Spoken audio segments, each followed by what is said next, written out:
So, hello everyone. Hope you all are doing good.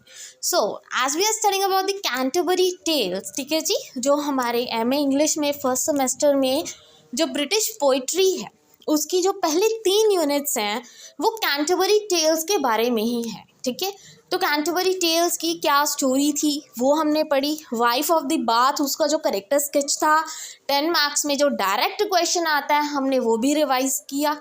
Plus हमने किया कि जो कैंटरबरी टेल्स हैं उसको एस्टेट सटायर क्यों बोला जाता है.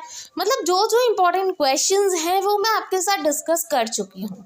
Now comes the most important question. ठीक है, विद नोट्स आपको समझाऊंगी अच्छे से, प्लस विद पिक्चर्स, ताकि आपको इजीली समझ आ जाए. ठीक है, तो कुछ करेक्टर स्केचेस हैं कैंटरबरी टेल्स जो हमारी पोइट्री है उसमें.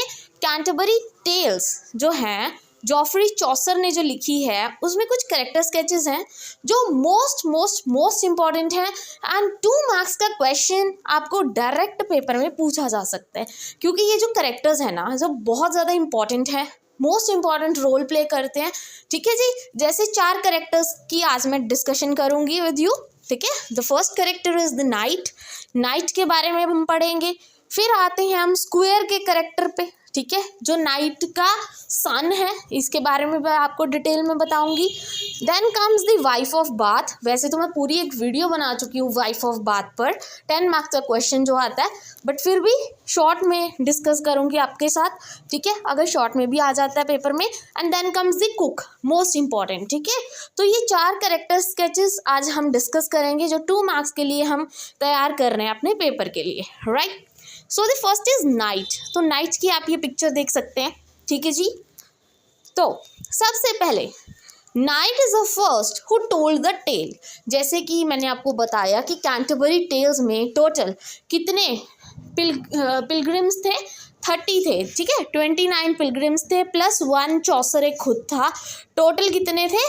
30 पीपल्स थे जो पिलग्रिम में जा रहे थे टू द कैंटरबरी टेल्स. वो जा रहे थे माथा टेकने के लिए. ठीक है, इन शॉर्ट में अगर बताऊं तो वो जब जा रहे थे उन्होंने डिसाइड किया कि अगर आते टाइम और जाते टाइम हम बहुत बोर हो जाएंगे, इसलिए आते टाइम और जाते टाइम हर एक जो पर्सन है वो 2 स्टोरीज सुनाएगा. ठीक है, तो उनमें से पहला पर्सन जो था जिसने स्टोरी सुनाई थी वो था नाइट के बारे में हम अभी बात करेंगे. ठीक है, so before it the narrator decides to describe us all the characters.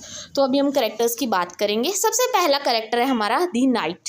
ठीक है, नरेटर की आइज में जो नाइट है वो सबसे ज़्यादा नोबलेस्ट पर्सन है सभी पिलग्रिम्स में से. ठीक है, क्योंकि जब मैंने आपको स्टोरी बताई थी कैंटरबरी टेल्स की उस टाइम पे हमने डिस्कस किया था कि जो क्लर्जीज थे, मतलब जो चर्च में काम करते थे, जितने भी मॉन्क्स थे, जितनी भी नन्स थी, वो सारे क्या थे? करप्ट थे. ठीक है, all of them are corrupt. But जो नाइट था ना वो सबसे ज़्यादा नोबलेस्ट था. सबसे अच्छा करेक्टर जो है वो नाइट का है, क्योंकि जो नाइट है वो बहुत ज़्यादा लॉयल है, बहुत ही गुड मैनर्ड है. ठीक है जी, मतलब कहते हैं ना जिसको बहुत ज़्यादा अक्ल हो, वो था नाइट. ठीक है, सबसे ज़्यादा नोबलेस था सभी पिलग्रिम्स में से, सबसे ज़्यादा लॉयल था, जेनरस था एंड गुड मैनर्ड था. He never says unkind word about anyone. Night कभी भी किसी को बुरा भला नहीं बोलता था. ठीक है, The night fight for the truth and for Christ rather than for his own glory or wealth. कभी भी वो पैसे के पीछे नहीं लड़ाई की, कभी भी उसने ग्लोरी के लिए मतलब लड़ाई नहीं की. वो सिर्फ ट्रुथ के लिए सच का साथ देता था. ऐसा था नाइट. इसलिए सबसे ज़्यादा जो चौसर है, जॉफ्री चौसर जो राइटर हैं, उनका फेवरेट करेक्टर था नाइट. ठीक है, इसके बारे में और कुछ पॉइंट्स ऐड करती हूँ मैं. नाइट ने ना कुछ कोट दिया था एक. ठीक है, बिकॉज ऐसा होता है कि अगर आप एग्जाम में कोट लिख के आओ ना कि उस पर्टिकुलर पर्सन ने क्या कोट दिया था, तो आपका आंसर और अच्छा हो जाता है, एग्जामिनर को भी अच्छा लगता है. ठीक है, उन्होंने कोट दिया, he was a true a perfect gentle. ठीक है, नाइट मतलब चौसर ने बोला कि वो सबसे ज़्यादा ट्रू और परफेक्ट जेंटलमैन है. नाइट की बात की है. ठीक है, ये कोट है उनके लिए. So Chaucer praises the knight a lot. ठीक है। जो चौसर थे, जॉफ्री चौसर राइटर थे, उन्होंने नाइट की बहुत ज़्यादा प्रेज़ की है, बहुत ज़्यादा तारीफ़ की है कि नाइट सबसे अच्छा पर्सन है।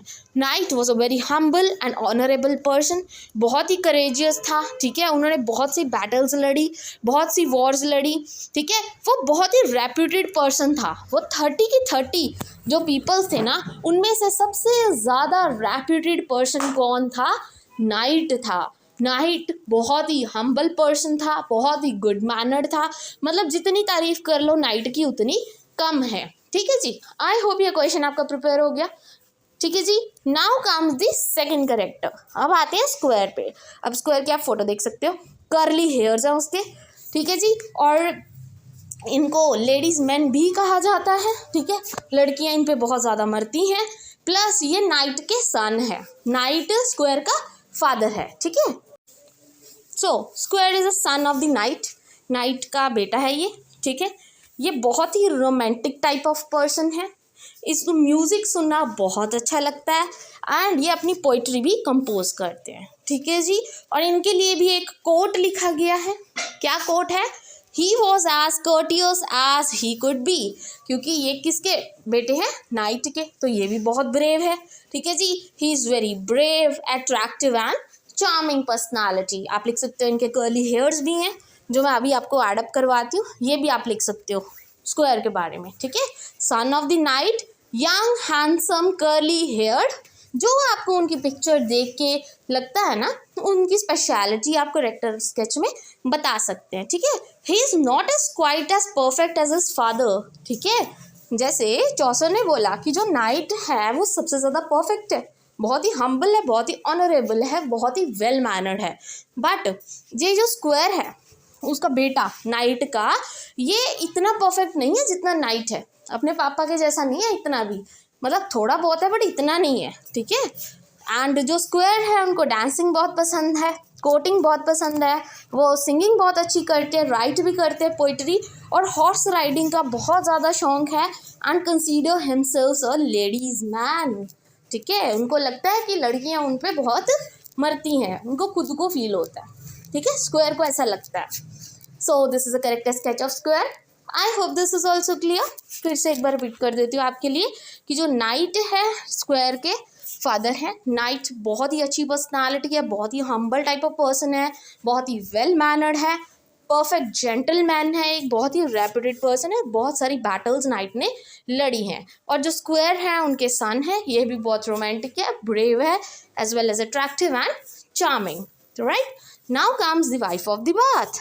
वाइफ ऑफ द बाथ आप देख सकते हैं, ठीक है जी।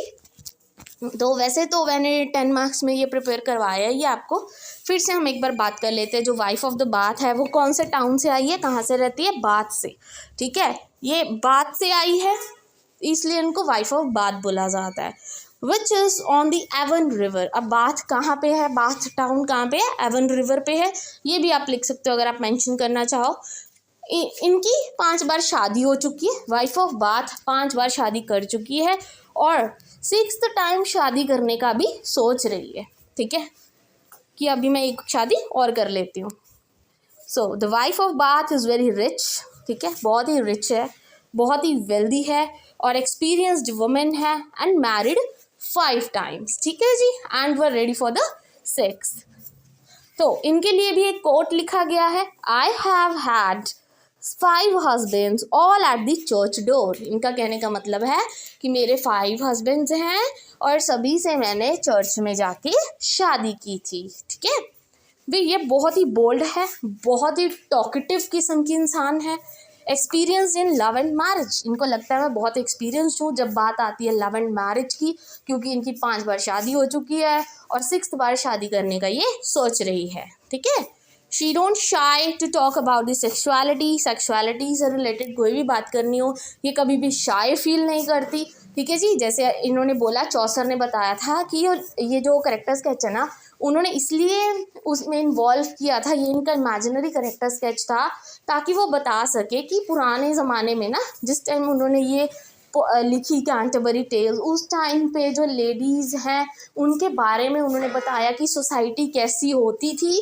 और ये लेडी है जो फिर भी 5 टाइम्स मैरिज कर चुकी थी एंड 6th टाइम मैरिज करने के लिए तैयार थी, ठीक है, बहुत ही डिफरेंट थी wife of bath, and she challenges traditional views of women's role and marriage. ठीक है, ये चैलेंज करती थी, जैसे मैंने बताया आपको पहले भी जब मैंने वाइफ ऑफ बाथ के करेक्टर स्केच आपको करवाया था 10 मार्क्स में, कि ये जो वाइफ ऑफ बाथ है ना, ये कहती थी कि जो पुराने ज़माने में जितनी भी वुमेन्स थी वो हमेशा अपने पति के प्यार के लिए तड़पती रहती है बट खुद के लिए कभी कुछ नहीं करती। बट ये बिल्कुल अपोजिट है, ये कहती हैं कि चलो शादी कर ली, अब ऐश करते हैं पति के पैसों पर।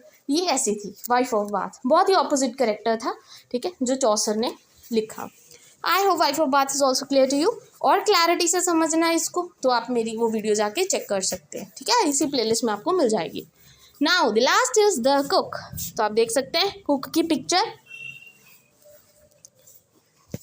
चौसर gives little detail about him. ठीक है, मतलब कुक के बारे में इतना डिटेलिंग में कुछ नहीं बताया गया है। सिंपल से उन्होंने बात की कि जो कुक है बहुत ही टेस्टी फूड बनाता था, but his disgusting appearance and lack of hygiene might not make the food the most appetizing of the options। ठीक है, जो कुक है ना एक्चुअल में फूड तो बहुत अच्छा बनाता था, बट जैसी इसकी लुक है ना गंदा सा ये लगता है। ठीक है, तो फूड बहुत ही अनहाइजीनिक लगता है खाने में। ठीक है, तो उसमें हाइजीन प्रॉपर नहीं होता था, जिस वजह से लोगों को इसका खाना पसंद नहीं आता था। टेस्टी ज़रूर बनाता था बट ये बहुत ही अनहाइजीनिक कंडीशन में बनाता था, जिस वजह से कुछ लोग थोड़ा मना कर देते थे खाने के लिए। ठीक है जी, so this is all about those 4 characters, the cook, squire, wife of bath and the knight. ठीक है जी, 2 मार्क्स के लिए आप इसको प्रिपेयर कर सकते हैं and I hope this video is useful for you. अगर आपको वीडियो अच्छी लगी हो then please don't forget to like and subscribe my channel. Keep motivating. Thank you very much.